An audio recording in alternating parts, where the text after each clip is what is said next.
আমরা সবাই ইনভেস্ট করতে চাই, কিন্তু সুরক্ষার কথা ভুলে যাই।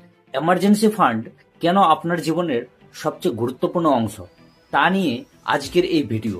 কোথাও ইনভেস্ট করার আগে এই ভিডিওটি শেষ পর্যন্ত দেখুন, না হলে বিপদে পড়লে আপনার সব জমানো টাকা শেষ হয়ে যাবে। কল্পনা করুন, আপনি খুব সুন্দর এসআইপি চালাচ্ছেন, হঠাৎ করে একটা মেডিকেল এমার্জেন্সি চলে আসলো, বা আপনার চাকরি চলে গেল, কিংবা আপনার ইনকাম বন্ধ হয়ে গেল। তখন আপনি কি করবেন?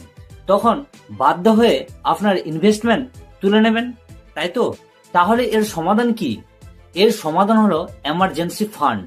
আপনি ইনভেস্টমেন্টের সাথে সাথে অন্তত আপনার 6 মাসের খরচের সমান টাকা একটি লিকুইড ফান্ড বা সেভিংস অ্যাকাউন্টে আলাদা করে রাখুন, যাতে যে কোনো এমার্জেন্সিতে বা যে কোনো বিপদে আপনাকে ইনভেস্টমেন্টে হাত দিতে না হয়। আপনার কি এমার্জেন্সি ফান্ড আছে? হ্যাঁ বা না কমেন্টে লিখুন। আর আপনার ফাইন্যান্সিয়াল প্ল্যানিং স্ট্রং করতে এই চ্যানেলটিকে সাবস্ক্রাইব করে রাখুন।